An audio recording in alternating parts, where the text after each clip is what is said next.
जिंदगी उनकी सफल है,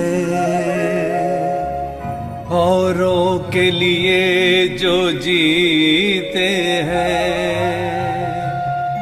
मुस्कान देते हैं सभी को, आंसू सभी के पीते हैं।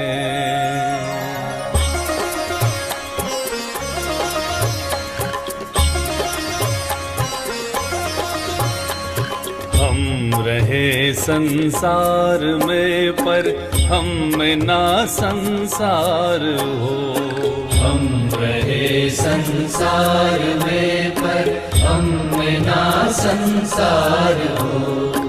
एक ऋषि की तरह ही अपना जगत व्यवहार हो, एक ऋषि की तरह ही अपना जगत व्यवहार हो।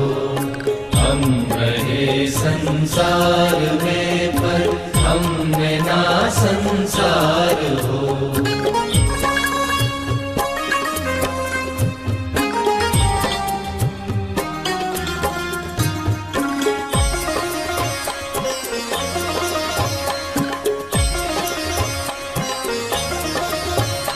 निर्लिप्त रह कर वो खिले,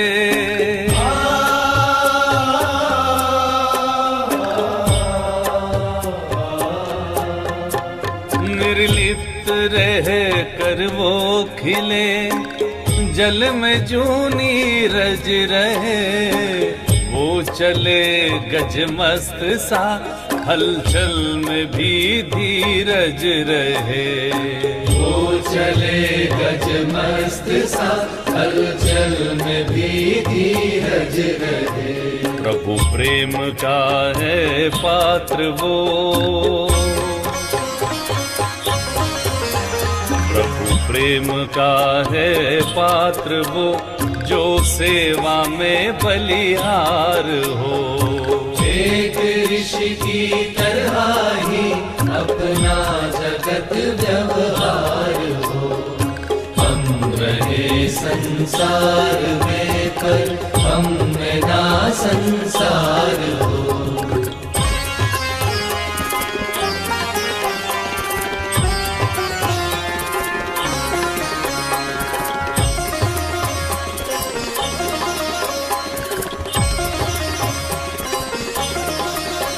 शीतल मलय के पवन सा वो धरा का देवता,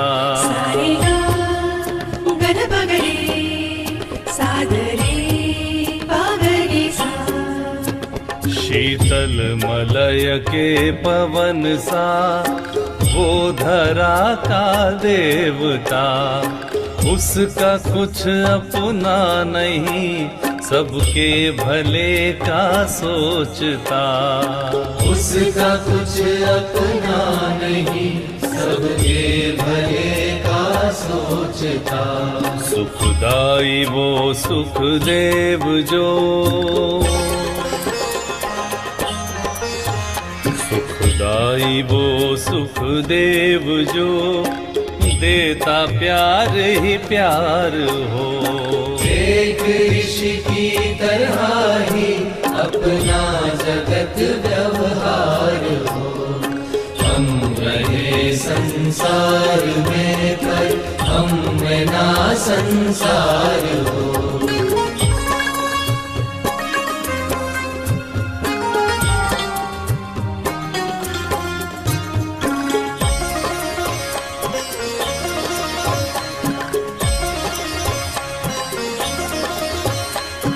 साथी वो ईश्वर का है,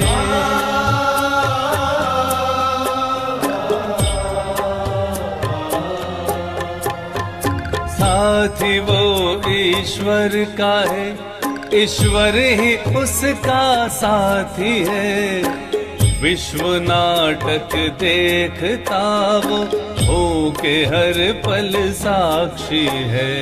विश्व नाटक देखता वो हो के हर पल साक्षी है। जैसे जग कल्याण को,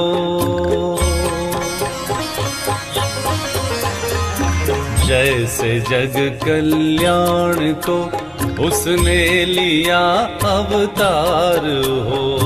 एक ऋषि की तरह ही अपना जगत व्यवहार हो। हम रहे संसार में पर हम में ना संसार हो। एक ऋषि की तरह ही अपना जगत व्यवहार हो।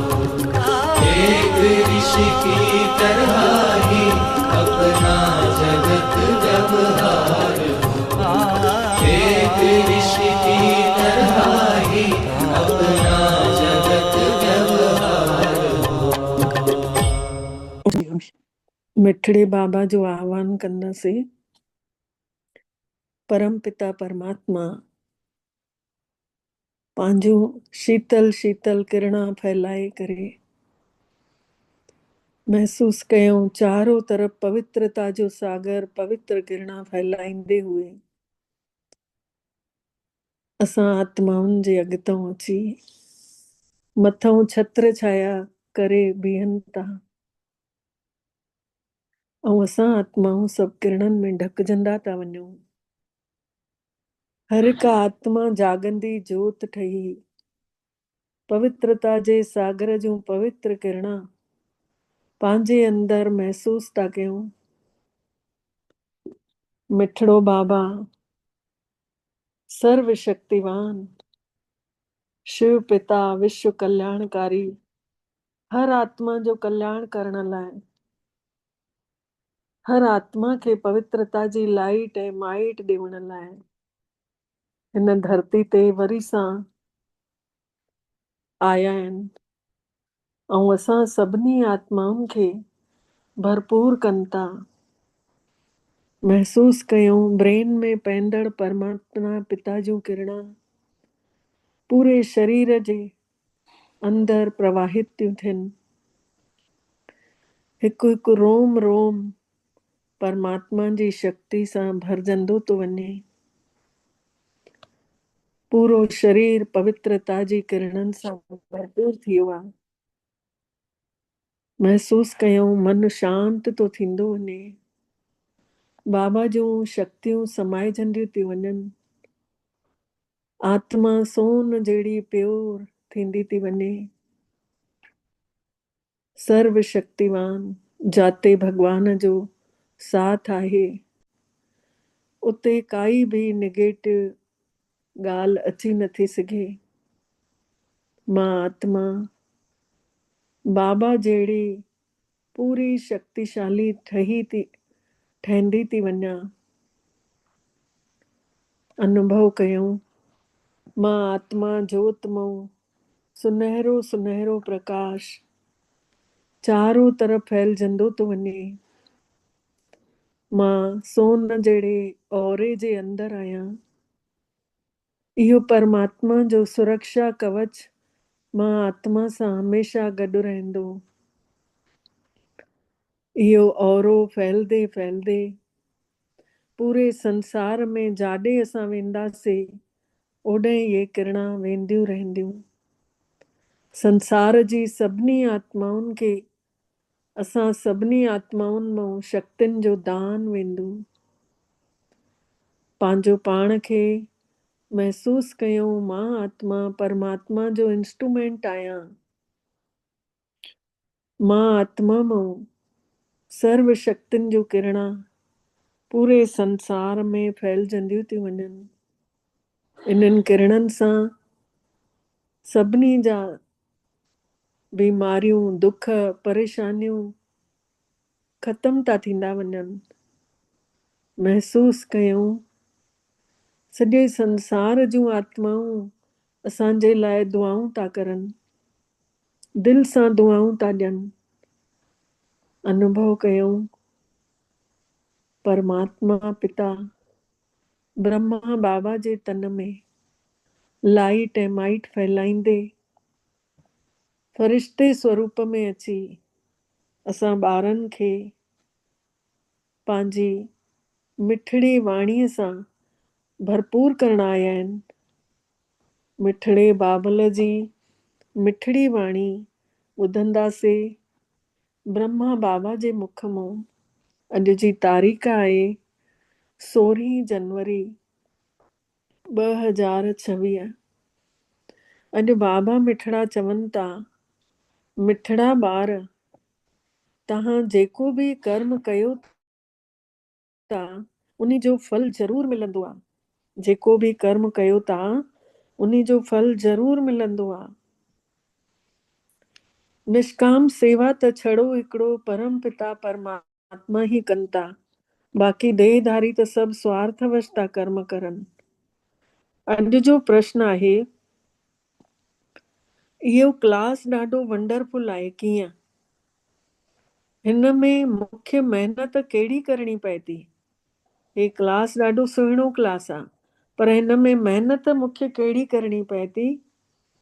त बाबा उत्तर ॾियनि था, इहो ई हिकिड़ो क्लास अथव जंहिंमें नंढड़ा ॿार बि वेठा आहिनि त ॿुढा बि वेठा आहिनि त जवान बि वेठा आहिनि। हर तरीक़े जी हर उमिरि वारा पढ़नि था।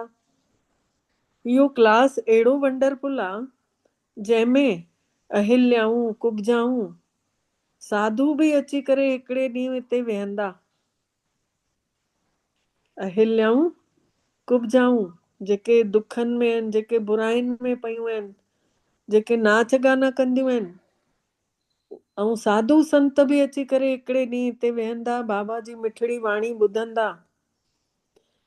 हिते आहे ई यादि जी मुख्य महिनत।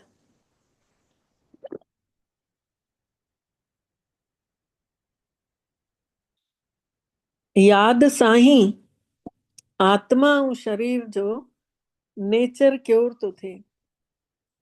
पर यादि जे लाइ ज्ञान बि त खपे। बाबा चवनि था, यादि जे लाइ ज्ञान बि त घुरिजे। ज्ञान जे लाइ शास्त्रनि में बि चयो वियो आहे संगम युग जूं ॻाल्हियूं, कि जेसि ताईं 7 ॾींहंनि जो कोर्स न थींदो तेसि ताईं योग बि न लॻंदो। त ज्ञान श्रेष्ठ उत्तम स्नान। योग अभ्यास धर्म कर्म क्रिया, जेतिरा बि धर्म जा कम आहिनि, जेतिरा बि कर्म आहिनि, श्रेष्ठ क्रियाऊं आहिनि, योग जा अभ्यास आहिनि, सभिनी खां सुठो आहे ज्ञान जो स्नान। जेसी ताईं मुरली न ॿुधंदासीं, 7 ॾींहंनि जो मेडिटेशन जो कोर्स न थींदो, तेसी ताईं आत्मा जो मन कमज़ोर रहंदो आहे। ऐं मन कमज़ोर में आत्मा उॾरी न सघंदी, भवता खाई वेंदी आहे। त मन मजबूत थींदो आहे ज्ञान मिलण सां, पोइ वरी उहा आत्मा जो योग लॻंदो आहे। ऐं ज्ञान लाइ चयो बि वियो आहे, जल से पतला ज्ञान है। ज्ञान अहिड़ो आहे ट्रांसपेरेंट आहे, उते जो उते पाण आहियूं, उन ई घर में आहियूं, पर ज्ञान मिलियो आहे त ॾिसो कीअं आत्मा में 4 चांद था लॻी वञनि, कीअं आत्मा जी वैल्यू थी वधी वञे। अॼु जो गीत आहे, रात के राही थक मत जाना, सुबह की मंजिल दूर नहीं। एतिरी महिनत कंदे कंदे ॿार कॾहिं कॾहिं निराश था थी वञनि, थकिजी पवंदा आहिनि। त बाबा चयो अथई, बसि हाणे सुबुह अचण वारी अथव, हाणे तव्हां इन इंतज़ार में न हुजो कि परे आहे, अञा साम्हूं अची आओ। ओम शांति। मिठे मिठे रूहानी ॿारनि ने गीत ॿुधऊं। रूहानी बाबा ॿारनि खे इन जो अर्थ सम्झाणी ॾियनि था। गीत जो अर्थ सम्झाणी ॾियनि था। वंडर त इहो आहे कि गीता जो शास्त्र ठाहिण वारा बि इन जो अर्थ नथा ॼाणनि। केॾो वॾो आश्चर्य आहे कि गीता पढ़नि था, गीता जो शास्त्र जंहिं लिखियो उहे बि इन जो अर्थ नथा ॼाणनि। हर हिकु ॻाल्हि जो अनर्थ ही कढंदा था वञनि। रूहानी बाबा जेको ज्ञान जो सागर आहे, पतित पावन आहे, उहो वेही इन जो अर्थ ॿुधाइनि था। राजयोग बि बाबा ही सेखारिनि था। तव्हां ॿार ॼाणियो था, हाणे वरी सां राजाउनि जा राजा ठही रहिया आहियूं। वरी सां ठही रहिया आहियूं, मतिलबु कल्प पहिरियों बि पाण ठहिया हुयासीं, अॼु वरी ठहूं था, अॻिते अचण वारे समय में अञा ठहंदासीं। स्कूलनि में कोई ईअं थोड़ी चवंदो कि असां वरी सां वकील ठहूं था। वरी सां इहो अखर कंहिंखे चवण में ई न ईंदो। तव्हां चओ था कि असां 5000 साल पहिरियों वांगुरु वरी सां मिठड़े बाबल खां पढ़ूं था, जेको सभिनी आत्माउनि खे पढ़ाए थो। विनाश बि त वरी सां थियणो आहे ज़रूर। मतलब अॼु बाबा ने ड्रामे जो पक्को पाठ करायो अथई, वरी सां चई चई। त केतिरा वॾा वॾा बम ठाहींदे रहनि था, ॾाढा पावरफुल ठाहिनि था, रखण लाइ त नथा ठाहिनि। हे विनाश बि शुभ कम लाइ अथव, हे विनाश बि शुभ कम लाइ तो थिए न। तव्हां ॿारनि खे डिॼण जी ज़रूरत ई कान अथव। हे अथव कल्याणकारी लड़ाई। हिन लड़ाईअ में सभिनी जो भलो छिपियल आहे। परमात्मा अचनि ई अथा कल्याण करण लाइ। चवनि बि था कि बाबा अची करे ब्रह्मा जे द्वारा स्थापना जो कमु करायो, शंकर को विनाश जो कर्तव्य कराइनि था। सो त ॾिसो, हे बम जेके आहिनि इहे विनाश लाइ ई ठहिया आहिनि।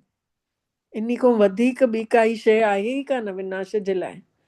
गॾो गॾु नेचुरल कैलमिटीज़ बि थींदियूं आहिनि, प्राकृतिक आपदाऊं, कॾहिं भूकंप, कॾहिं बाढ़, कॾहिं सुनामी, त कॾहिं तूफान, कॾहिं काथे बादल फाटो, कॾहिं काथे ट्रेन एक्सीडेंट थियो।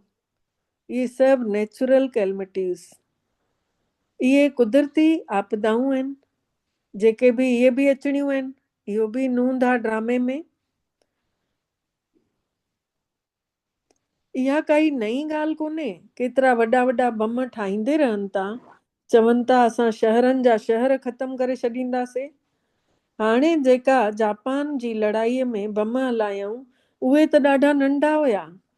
हिन महिल त वॾा वॾा बम ठाहिया अथऊं। जॾहिं घणी मुसीबत में पवनि था त सहन ई नथा करे सघनि, त पोइ वरी बम ठाहिण शुरू था करे छॾनि। केतिरो त नुक़सान थींदो, उहो बि ट्रायल करे ॾिसनि था पिया बम हलाए। अरबे रुपया ख़र्च था करनि। हिननि ठाहिण वारनि जी तनख़्वाह बि केॾी घणी हूंदी आहे। त तव्हां ॿारनि खे ख़ुशी हुजणु घुर्जेव कि पुराणे संसार जो ई विनाश थियणो आहे। तव्हां ॿार नए संसार जे लाइ पुरुषार्थ करे रहिया आहियो। विवेक बि चए थो पुराणो संसार ख़तम थियणो आहे ज़रूर। ॿार सम्झनि था कि कलयुग में छा आहे, सतयुग में छा थींदो। तव्हां हिन महिल संगम ते अची बीठा आहियो। बाबा चवनि था हिन महिल तव्हां संगम युग ते अची बीठा आहियो। ॼाणियो था कि सतयुग में एतिरा माण्हू न हूंदा, त हिननि सभिनी जो विनाश त थियणो आहे। इहे कुदरती जेके अचनि थिया आपदाऊं, इहे पहिरियों बि 5000 साल पहिरियों बि थियूं हुयूं। पुराणो संसार त ख़तम थियणो ई आहे। इहे कुदरती आपदाऊं बि अहिड़ियूं घणियूं थींदियूं आयूं आहिनि, पर उहे हूंदियूं आहिनि थोरे अंदाज में। हाणे त ॾिसो पुराणो संसार ई सॼो ख़तम थियणो आहे। तव्हां ॿारनि खे त ॾाढी ख़ुशी हुजणु घुर्जेव। कंहिं बार बाबा ने चयो हुई पूरी तरह सां ख़तम न थींदो, छड़ो भारत खंड रहंदो। छोकी जीअं इहो बि उदाहरण ॾिनो हुई कि जंहिं महिल किसान बीज बोईंदो आहे, पोख पोखींदो आहे, त तंहिं महिल जेका फसल सुठी निकिरंदी अथसि न, त उन जा दाणा बचाए रखंदो आहे। त बाबा ने इहो बि चयो हुई कि भारत खंड में न देवी देवताउनि जो राज आई हुई, त हितां जा ई ॿारनि सां शुरूआत कंदुमि। इन करे भारत खंड विनाश न थींदो। तव्हां ॿारनि खे त ॾाढी ख़ुशी हुजणु घुर्जेव कि असां रूहानी ॿारनि खे परमपिता परमात्मा वेही सम्झाणी था ॾियनि। इहो विनाश तव्हांजे लाइ ई थी रहियो आहे। इहो बि ॻायो वियो आहे कि रुद्र ज्ञान यज्ञ मां विनाश ज्वाला प्रज्वलित थी। रुद्र माने थींदो आहे शिव, ज्ञान यज्ञ मां विनाश ज्वाला निकिती। मतलब हिन यज्ञ में आत्मा जेका आहे लगातार जंहिंमहिल तपस्या करण लॻंदी, आख़िरी समय ताईं उन जो आत्म स्वरूप हिलंदो न, पोइ उन जूं बुरायूं सॼियूं ख़तम। विनाश ज्वाला ॾाढी तेजी सां बुराइनि जो विनाश कंदी, ऐं उन जा वाइब्रेशन एॾा बढ़िया थी वेंदा उन आत्मा जा। केतिरियूं ॻाल्हियूं गीता में आहिनि जंहिंजो अर्थ ॾाढो सुठो लिखियल आहे, पर कोई सम्झनि थोरे ई था, उहे शांती घुरंदे था रहनि। तव्हां चओ था जल्दी विनाश थिए त असां वञी करे सुखी थियूं, ऐं बाबा चवनि था सुखी तॾहिं थींदव जॾहिं सतो प्रधान थींदव, जॾहिं आत्मा प्योर सोन ठही वेंदी। बाबा केतिरनि प्रकारनि जा पॉइंट्स ॾींदा आहिनि, पोइ कंहिंजी बि ॿुद्धीअ में सुठे नमूने कंहिंजी ॿुद्धीअ में वेहंदा आहिनि, कंहिंजी ॿुद्धीअ में घटि वेहंदा आहिनि। ॿुढियूं सम्झंदियूं आहिनि कि शिव बाबा खे यादि करिणो आहे, बसि उन्हनि जे लाइ सम्झायो वञे थो कि पंहिंजो पाण खे आत्मा सम्झी ऐं मिठड़े बाबे खे यादि कयो। बाबा चवनि था ॿुढनि जे लाइ सम्झायो ॿुढनि खे कि भई छड़ो आत्मा सम्झी बाबा खे यादि करनि, बाक़ी कुझु न सोचनि। वरी बि उहे ॿुढियूं बि वरसो त पाए थियूं वठनि, गॾु त रहनि थियूं, बाबा खे मन वीचारनि में भावना सां गॾु त रखंदियूं आहिनि। प्रदर्शनी में त सभु ईंदा, अजामिल जहिड़ी पाप आत्माऊं, गणिकाऊं, मतिलबु जेके नाच ॻाइण कंदियूं आहिनि क्लबनि में वञी, उन्हनि खे चईंदो आहे बाबा गणिकाऊं। मतिलबु सभिनी जो उद्धार थियणो ई आहे। मैतर बि सुठा कपिड़ा पाए करे अची था वञनि। गांधी जी ने अछूतनि खे फ्री करे छॾियो हुयईं। पण बाबा त इन्हनि सभिनी जे विच में न पवंदो आहे। इहे अछूत ऐं छूत इहे सभु इंसाननि जा ठहियल आहिनि, बाबा त आत्माउनि सां थो ॻाल्हाए। त गांधी ने अछूतनि खे फ्री करे छॾियो हुयईं, गॾु में खाईंदा बि हुया आहिनि। बाबा त अञा बि मना न कंदा आहिनि, सम्झंदा आहिनि इन्हनि जो बि त उद्धार करिणो आहे। आख़िर वीचारा सेवा त करनि था, जेका सेवा उहे था करनि उहे असां थोरी था करे सघूं। बाक़ी उन्हनि जो जेको कमु ॾिनो अथईं, कैटेगरी भॻवान ने विराही आहे न, हिकिड़ा राजा महाराजा क्वालिटी जा, हिकिड़ा राजा क्वालिटी जा, हिकिड़ा मिनिस्टरनि जी क्वालिटी जा मंत्री, ऐं हिकिड़ा सिपाही उन जा जेके प्यून हूंदा आहिनि, हिकिड़ा प्रजा, वरी प्रजा जा बि दास दासियूं।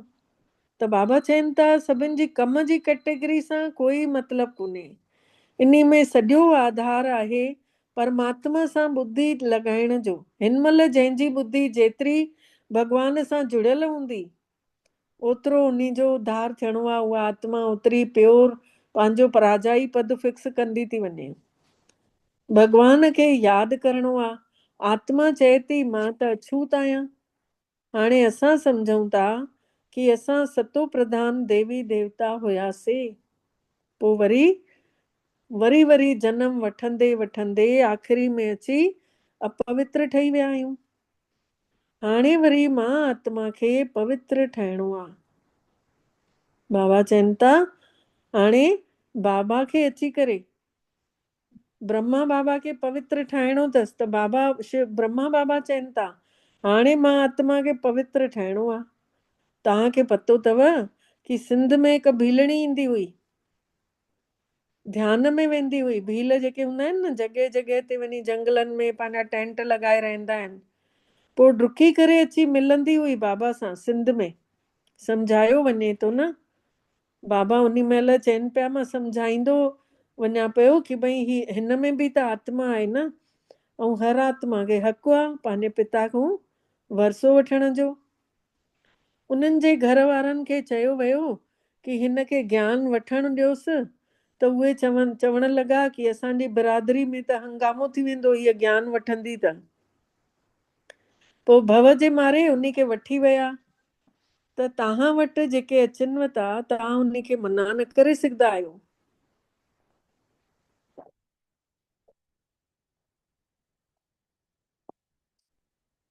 अबलाऊं, गणिकाऊं, भीलड़ियूं, साधू सभिनी जो उद्धार कनि था। साधू संतनि खां वठी करे भीलड़ियुनि ताईं सभिनी जो बाबा उद्धार करण आया आहिनि। तव्हां ॿार हिन महिल यज्ञ जी सेवा कयो था त हिन सेवा सां केॾो मिलेव थो? हिन यज्ञ जी सेवा सां केॾी प्राप्ति आहे? घणनि जो भलो थो थी वञे। ॾींहों ॾियारी प्रदर्शनी जी सेवा बि ॾाढी वधंदी वेंदी। बाबा बैच बि ठाराईंदे रहंदा आहिनि। काॾे बि वञो त हिन ते सम्झाणी ॾियो, हे बाबा आहे, हे दादो आहे, ऐं हे बाबा जो वरसो आहे। बाबा चवनि था इन ते सम्झाणी ॾींदा वञो। हाणे बाबा मिठड़ा चवनि था कि मांखे यादि कयो त तव्हां पवित्र ठही वेंदव। बाबा चवनि था मांखे यादि कयो त तव्हां पवित्र ठही वेंदव। गीता में बि आहे न कि मां हिक खे यादि कयो, छड़ो उन्ही में मुंहिंजो नालो उॾारे करे ॿार जो नालो विझी छॾियो अथव। श्री कृष्ण जो नालो विझी छॾियो अथऊं ऐं ब्रह्मन जो नालो शिव बाबा जो उॾारे छॾियो अथऊं। गीता में लिखियल आहे न, गीता में मांखे यादि कयो, मां हिक खे यादि कयो, त सभु ॼणा श्री कृष्ण चवण लॻा। भारत में रहण वारनि खे ई ख़बर कान्हे कि राधे कृष्ण जो पाण में छा संबंध आहे। उन्हनि जे विहांव जी हिस्ट्री कुझु बि न ॿुधाईंदा आहिनि। ॿई त अलॻि अलॻि राजधानी जा आहिनि, अलॻि अलॻि शहरनि जा रहण वारा। इहे ॻाल्हियूं बाबा वेही सम्झाणी ॾियनि था। इहे अगरि सम्झी वञनि न त चई वठनि कि शिव भॻवानु वाच। गीता पढ़ण वारा अगरि इहे ॻाल्हियूं सम्झी वठनि त ज़रूरु चवनि श्री कृष्ण भॻवान, श्री कृष्ण न चईंदा, पोइ चईंदा शिव भॻवानु वाच। त बाबा चवनि था जेके इहो चईंदा सम्झी करे कि शिव भॻवान थो चए त सभु उन्हनि खे भॼाए छॾींदा। चवंदा वरी तव्हां इहे काथों सिखी आया आहियो, उहो तव्हांजो कहिड़ो गुरू आहे? पोइ चवंदा आहिनि बीके आहे, असां ब्रह्मा कुमार कुमारियूं आहियूं, त सभु बिगड़ी वेंदव। हिननि गुरुनि जी राजाई चट थी वेंदी न सच पतो पवण सां। अहिड़ा बि घणा ईंदा आहिनि जेके लिखी करे वरी बि ॾींदा आहिनि कि भई हे ज्ञान ॾाढो सुठो आहे, हिन ज्ञान में त असांजो हीअं सुठो थी वियो आहे, असांखे ॾाढो बढ़िया थो लॻे, पोइ बि वरी छॾे करे गुम था थी वञनि। परमात्मा पिता पंहिंजे आत्मा रूपी ॿारनि खे काई तकलीफ़ नथा ॾियनि। ॾाढो सरल तरीक़ो ॿुधाइनि था पिया बाबा, ॾाढो सरल तरीक़ो ॿुधाइनि था। कंहिंखे ॿार न थींदो आहे त भॻवान खे चवंदा आहिनि न ॿार ॾे, त पोइ चईंदा आहिनि न पोइ वरी मिलेनि थो त उन्हनि जी वॾी सुठे सां परवरिश कंदा आहिनि ॿारनि जी, पढ़ाईंदा आहिनि। पोइ जंहिं महिल वॾो थींदो त चवंदसि कि तूं पंहिंजो धंधो दौड़ी कर। पीउ ॿार जी परवरिश करे उन खे लाइक़ु ठाहींदो आहे त ॿारनि जो पीउ सेवादारी चवराइजंदो न। त हे बाबा त ॿारनि जी सेवा करे गॾु थो वठी वञे। शिव बाबा त कॾहिं न चए थो मुंहिंजी पोइ बुढ़ापे में सेवा कजो, उहो त चए थो मूंसां ई गॾु हलो, पवित्र थी करे उते रहो। ऐं जेको लौकिक पिता हूंदो शरीर जो माउ पीउ, उहो त सोचींदो वॾो थिए त पोइ धंधे में लॻायांसि, ॿुढो थींदुमि त पोइ मुंहिंजी सेवा कंदो। हर माउ पीउ जी ईअं ई हूंदी आहे सोच, छोकी निष्काम सेवा त सवाइ परमात्मा जे ॿियो कोई बि न कंदो आहे। हे त बाबो शिव बाबा त कॾहिं सेवा ई नथा घुरनि, हे त आहे ई निष्काम। लौकिक पिता सम्झनि था कि जेसी ताईं जीअरो आहियां तेसी ताईं ॿारनि जो फर्ज़ु आहे मुंहिंजी संभाल कनि। लौकिक पिता शरीर जो माउ पीउ सोचींदा आहिनि जेसी ताईं असां जीअरा आहियूं तेसी ताईं असांखे असांजा ॿार ध्यानु ॾियनि, संभाल कनि। इहा इच्छा रखंदा आहिनि हर माउ पीउ। हे बाबा त चए थो मां त निष्काम सेवा थो कयां।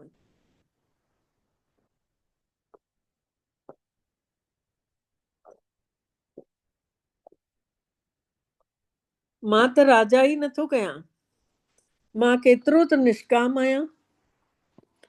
ऐं जेको कुझु बि कनि था त उन जो फल उन खे ज़रूरु मिले थो।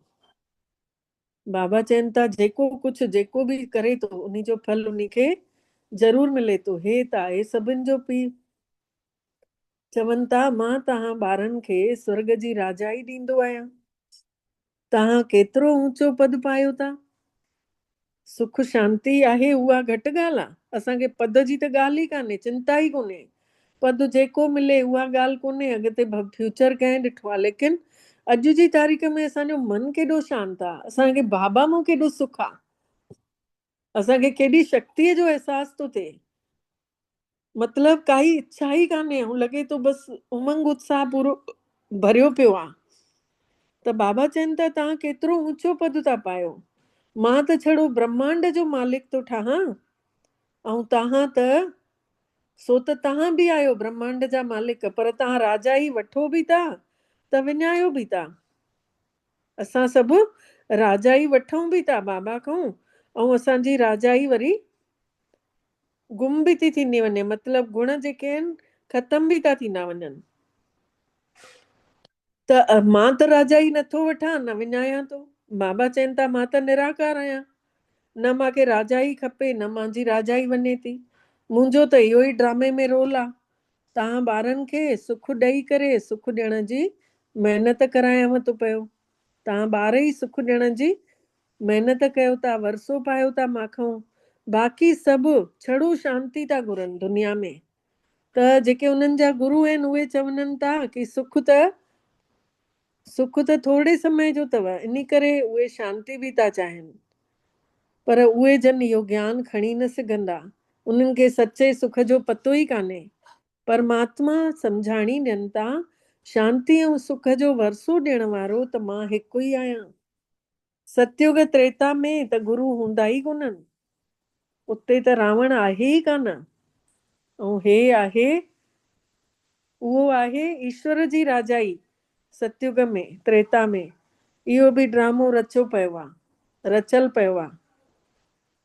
इहे ॻाल्हियूं ॿियो कंहिंजी बि ॿुद्धीअ में वेहंदियूं ई कान। त ॿारनि खे सुठे नमूने धारण करे ऐं ऊंचो पद बि पाइणो आहे, सुठे नमूने इहो ज्ञान खे धारण करे ऊंचो पद बि पाइणो आहे। हिन महिल तव्हां ॿार आहियो संगम युग ते, ॼाणियो बि था कि नयो संसार नई राजधानी ठहे थी, तव्हां आहियो संगम ते, बाक़ी सभु आहिनि कलयुग में। बाबा चवनि था बाक़ी सभु ॼणा आहिनि कलयुग में, तव्हां वेठा आहियो संगम ते। उहे त 5000 सालनि जी उमिरि खे लखे साल था चई छॾनि, केॾे घोर घोर अंधारे में आहिनि। ॻायो बि वियो आहे कि कुंभकरणनि जी निंड में जीअं सुम्हिया पिया आहिनि सॼो संसार में, जेके अज्ञान जी निंड में सुम्हिया पिया आहिनि। विजय त छड़ो 5 पांडवनि जी चई वई न, त 5% पाण ॿार जंहिं ज्ञान खयो अथसे पंहिंजे जीवन में धारण कयो अथसे, उन्हनि जी जीत निश्चित आहे। जंहिंजी भावना आहे उन्ही जो भाड़ो भॻवान ॾींदो ई ॾींदो। बाबा अॼु चयो अथई न पहिरीं लाइन में, कर्म तव्हांजो कोई बि निष्फल न वेंदो, हर कर्म जो फल ज़रूर मिलणो आहे। तव्हां आहियो ब्राह्मण, ऐं यज्ञ बि त ब्राह्मण ई रचींदा आहिनि न, त हे त आहे सभिनी खां वॾो बेहद जो भारी ईश्वर जो रुद्र यज्ञ।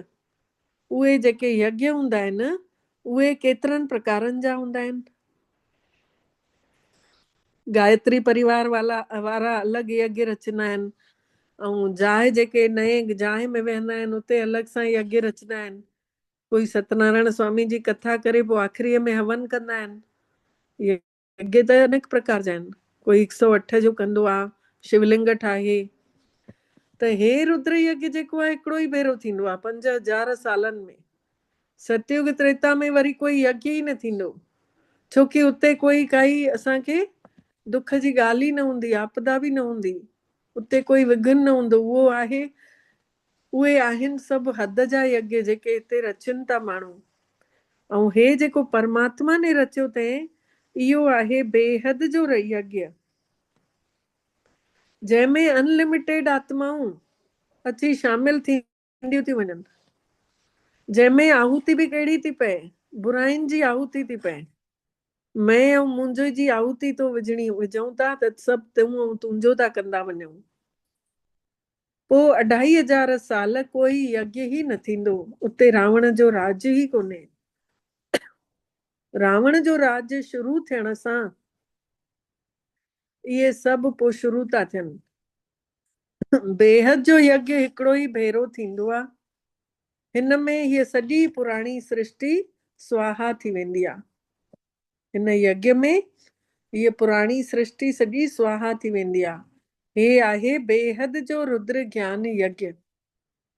हिन में मुख्य आहे, मेन आहे ज्ञान ऐं योग जी ॻाल्हि। हिन में मेन आहे ज्ञान ऐं योग जी ॻाल्हि। योग माने यादि, ऐं यादि अखर ॾाढो मिठो आहे। योग अक्षर कॉमन थी वियो आहे। योग जो अर्थ कोई बि नथा सम्झनि, तव्हां सम्झाए सघंदा आहियो। योग माने परमात्मा पिता खे यादि करणो आहे। बाबा तव्हां त असांखे वरसो ॾियो था, बेहद जो वरसो। आत्मा ॻाल्हाए थी पई बाबा सां, आत्मा परमात्मा सां ॻाल्हाए थी पई, केॾो प्यार थी करे पई। बाबा तव्हां वरी सां आया आहियो। हाणे हर कोई पंहिंजे मन में न बाबा सां ॻाल्हायो, इहे ई शब्द ॻाल्हायो कि बाबा तव्हां वरी सां आया आहियो। असां त तव्हांखे विसरी विया हुआसीं। पंहिंजो पाण खे तव्हां असांखे बादशाही ॾिनी हुअ, हाणे वरी अची करे मिलिया आहियो। बाबा तव्हांजे चए ते असां ज़रूरु हलंदासीं। बाबा चवनि था इहे ॻाल्हियूं हर कोई पंहिंजे मन में बाबा सां ॻाल्हायो कि तव्हांजो चए ते, तव्हांजी आज्ञा ते असां ज़रूरु हलंदासीं। अहिड़ियूं अंदर में पंहिंजो पाण सां ॻाल्हियूं करणियूं हूंदियूं आहिनि। बाबा तव्हां त असांखे ॾाढो सुठो रस्तो ॾेखारियो था। असां ई हर 5000 साल में विसरी था वञूं तव्हांखे। त हाणे बाबा आया आहिनि वरी सां अबुल ठाहिण। इन करे हाणे परम पिता शिव बाबा भोलेनाथ खे ई यादि करणो आहे, ऐं यादि सां ई त वरसो मिलंदो।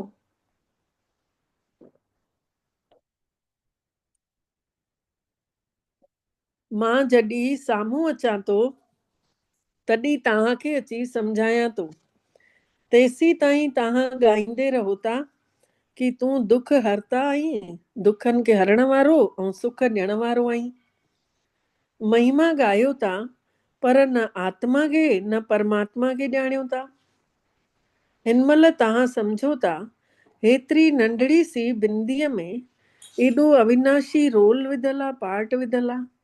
इहो बि बाबा सम्झाणी था ॾियनि कि एतिरी नंढी सी बिंदी आहे आत्मा, ऐं उन में पार्ट केॾो वॾो विधल आहे। उन खे चयो वेंबो आहे परम पिता परमात्मा, मतलब परमात्मा। बाक़ी कोई वॾो हज़ारनि सूर्यनि वांगुरु त कोन्हे। शिव बाबा सभिनी अनुभव कयो अथसीं। शिव बाबा जूं शीतल शीतल किरणा, केॾियूं शक्तिशाली किरणा, केॾियूं सोन जहिड़ियूं पवित्र किरणा। त उन जे लाइ गीता में चयो वियो आहे न कि हज़ारनि सूर्यनि खां बि तेजोमय आहे। अगरि एॾो तेजोमय हुजे हा त पोइ त हेॾनि ॾींहंनि खां पाण योग था कयूं त काॾे हुजऊं हा। त बाबा चवनि था मां हज़ारनि सूर्यनि वांगुरु कोन आहियां, मां त टीचर वांगुरु तव्हांखे पढ़ाईंदे थो रहां। केतिरा ढेर ॿार आहिनि। हीअ क्लास त ॾिसो केॾी वंडरफुल क्लास आहे। केरु केरु हिन में पढ़नि था पिया, केरु केरु था पढ़नि। अबलाऊं कुब्जाऊं साधू बि हिकु ॾींहुं अची करे हिते वेहंदा। बुढियूं बुढियूं माताऊं नंढड़ा ॿार सभु वेठा आहिनि पढ़ण, बाबा जी मुरली ॿुधण। अहिड़ो कॾहिं स्कूल ॾिठो अथव जाते सभु ॼणा ॿुढा ॿार जवान सभु हिकिड़ी पढ़ाई पढ़नि।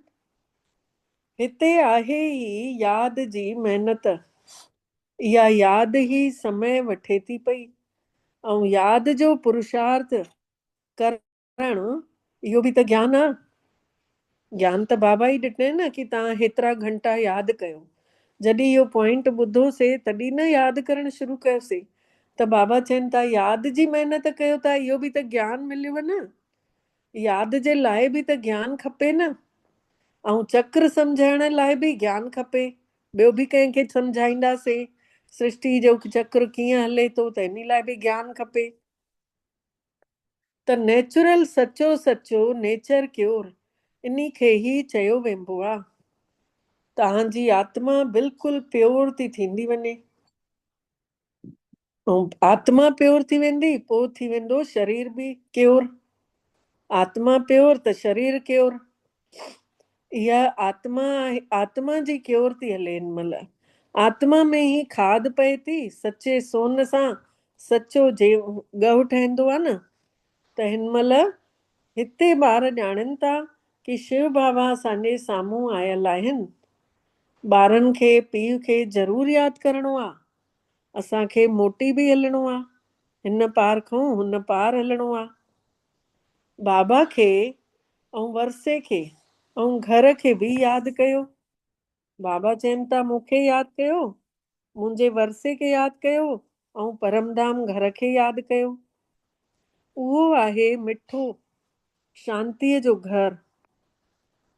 दुख थींदो आहे अशांतीअ सां, ऐं शांत में आहियूं त परमधाम में योग लॻंदो रहंदो। त सुख थींदो आहे शांतीअ में रहण सां। सतयुग में सुख शांती पैसो ॾोकड़ सभु कुझु आहे। उते त लड़ाई झगड़े जी ॻाल्हि ई कान्हे।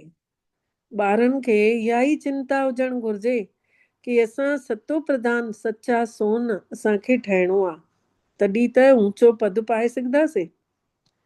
इहो रूहानी ज्ञान मिलेव थो, भोजन मिलेव थो रूहानी, उन्ही खे पोइ वरी उगारणु घुरिजेव।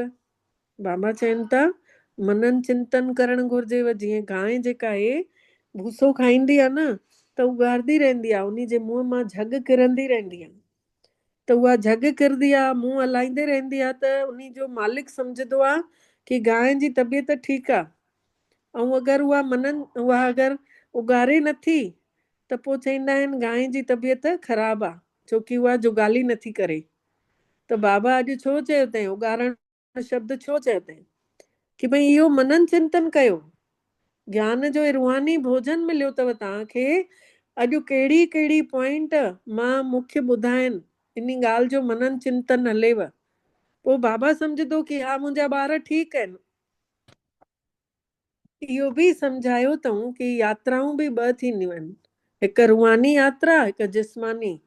पढ़ाई बि ॿ ॿुधाई, स्कूल बि ॿ। हिकु हे रूहानी स्कूल जंहिंमें ॿुढा ॿार सभु हिकु जहिड़ो पढ़ूं था, ऐं हिकिड़ो हो स्कूल जिस्मानी स्कूल। यात्राऊं बि बाबा ने ॿ ॿुधायूं अथईं। त यज्ञ बि ॿ ॿुधाया अथईं अॼु, हवन बि। त बाबा चवनि था कि ॾिसो हिते शांतीअ सां सुख मिलेव थो, ऐं सतयुग में सभु कुझु अथव।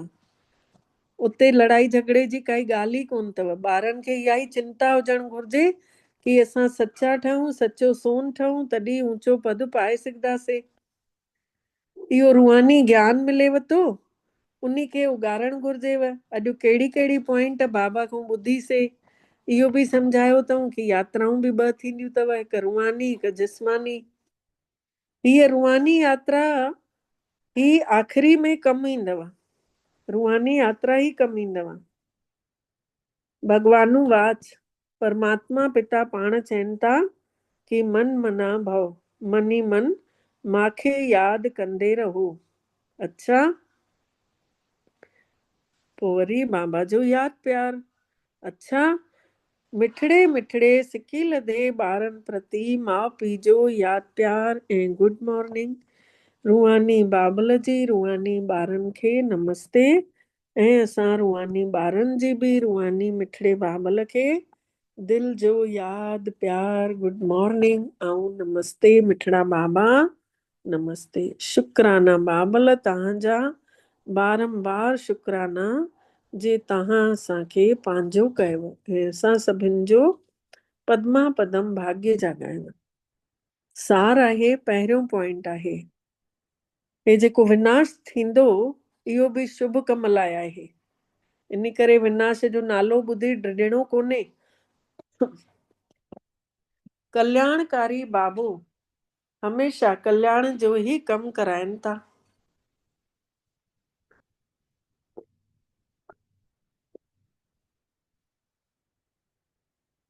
बाबा पाण बि भलो करनि था, विनाश थियणो आहे उन सां त भलो थियणो ई आहे।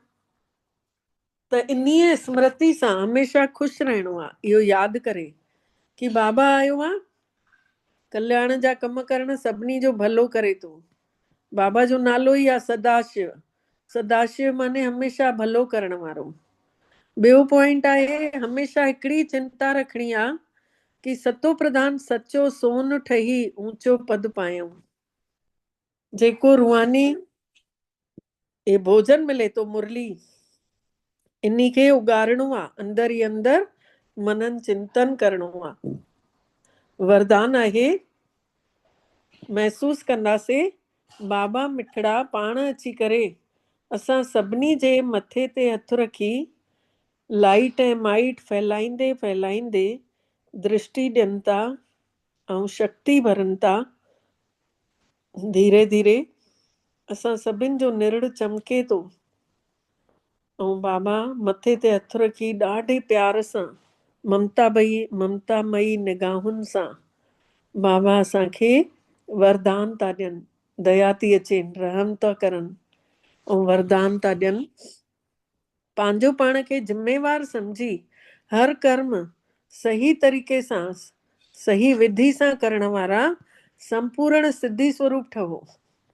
जेको बि विधि विधान सां कंदो आहे उन खे सिद्धियूं त ज़रूर मिलंदियूं आहिनि। त पंहिंजो पाण खे ज़िम्मेवार समझी हर कर्म में बाबा गॾु आहे, मां आत्मा करणहार बाबा करावणहार, इहा आहे यथार्थ विधि। ईअं करण वारा संपूर्ण सिद्धि स्वरूप ठही वेंदा। डिटेल आहे इन जो हिन महिल तव्हां संगम युगी श्रेष्ठ आत्माउनि जो हर श्रेष्ठ कर्म सॼे 5000 सालनि जे लाइ विधान ठहे वतो। त पंहिंजो पाण खे विधान जा रचयिता समझी करे हर कर्म कयो। इन सां लापरवाही पंहिंजो पाण ख़तम थी वेंदव, अटेंशन अची वेंदो आहे। संगम युग ते असां विधान खे रचण वारा ज़िम्मेवार आत्माऊं आहियूं। इन्हीअ ओम विश्वास सां शांति। ओम दीदी शांति। हिते विधान जी माने ॿुधायो, विधान विधान जी माने। हा, विधान माने जीअं हो नियम न ठही वेंदो आहे। पाण हिन महिल जेतिरा नियम खणंदासीं न, पोइ जंहिं महिल भक्त पूज्य स्वरूप में जंहिं महिल असांजी पूजा पाठ कंदा त उहे बि नियमनि सां कंदा। असां हिन महिल नियमनि ते हलूं था त अॻिते हली उहे नियम ठही वेंदा उन्हनि जा बि। त बाबा चवनि था वरी सां पढ़ांव थी इन वरदान खे। हिन महिल तव्हां संगम युगी सुठी आत्माउनि जो हर कर्म, हर सुठो कर्म पूरे 5000 सालनि जे लाइ विधान थो ठहे, नियम थो ठहे, है न। त पाण विधान खे रचयिता, विधान जा रचयिता समझी करे हर कर्म कयूं। जेको बि कमु कयूं असांजो यादगार ठहण वारो आहे, इहो सोचे करे कयूं। इन करे पोइ लापरवाही पंहिंजो पाण ख़तम थी वेंदी, ध्यानु खिचजी वेंदो उन ॻाल्हि ते कि भई मां विश्व जी स्टेज ते आहियां, मूंखे हर कोई ॾिसे थो, मां ऊंची स्टेज ते आहियां, कर्म कयां थी, मूंखे जेको बि ॾिसंदो उहो उन खे प्रेरणा मिलणी आहे। इहो सोचे करे कर्म कंदासीं न त पोइ लापरवाही ख़तम थी वेंदी। संगम युग ते असां विधान खे रचण वारा ज़िम्मेवार आत्माऊं आहियूं। असां सभु हिन महिल जेतिरो नियमनि सां हलूं था, बाबा जे नियमनि ते पूरो फॉलो कयूं था, त असांखे बि फॉलो कंदा भगत। त ज़िम्मेवार आत्माऊं असां ई आहियूं, असां विश्व जी स्टेज ते आहियूं। इन्हीअ निश्चय सां हर कर्म कयूं त सही तरीक़े सां कर्म कयल पूरी सिद्धि ज़रूर मिलंदी इन सां। छोकी सही सचे तरीक़े सां कर्म कयूं था। मां आत्मा कयां थी, करावणहार बाबा आहे, मां आत्मा खे ताक़त भरे थो, मूंखे निमित्त ठाहियो अथई, त मां आत्मा बाबा जो इंस्ट्रूमेंट आहियां। इहो सोचे करे कयूं था, बाबा कराइणहार आहे, पोइ सभु सिद्धियूं ज़रूर मिलंदियूं। स्लोगन आहे सर्वशक्तिवान परमपिता परमात्मा गॾु हुजे, गॾु अथव अगरि त माया पेपर टाइगर ठही वेंदव। सर्वशक्तिवान बाबे खे गॾु रखंदासीं मन में, विचारनि में, भावनाउनि में, त माया असांखे डिॼाए न सघंदी। पेपर टाइगर वांगुरु खणी उन खे ई असां मरोड़े सघंदा आहियूं पंहिंजी यादि सां, बाबा जी किरणनि सां। अव्यक्त इशारे जो पॉइंट आहे हिन अव्यक्त महीने में बंधन मुक्त थी करे जीवन मुक्त स्थितिअ जो अनुभव कयो। हमेशह जीवन मुक्त रहण जो सवलो साधन अथव मां ऐं मुंहिंजो बाबा। छोकी मुंहिंजे जो ही बंधन अथव। मुंहिंजो बाबा थी वियो त सभु मुंहिंजो ख़तम थी वियो। जॾहिं बाबा ई मुंहिंजो थी वियो त सभु कुझु उन्ही जो थी वियोसि न, बाबा जो। त जॾहिं हिकु मुंहिंजो ई सभु मुंहिंजा पोइ ख़तम था थी वञनि त बंधन मुक्त थी वियासीं न, स्वतंत्र थी वियासीं न। त इहो ई यादि रखिणो आहे कि असां ब्राह्मण आत्माऊं जीवन मुक्त आत्माऊं आहियूं। इहो यादि रखिणो आहे कि असां ब्राह्मण आत्माऊं जीते जी मुक्त आहियूं। असां सां परमात्मा गॾु आहे, असांखे कंहिंजा बंधन कोन्हनि। मन में इहा ई सोच हलंदी त हल्का रहंदासीं ऐं ताक़त मिलंदी रहंदी। अच्छा, ओम शांति।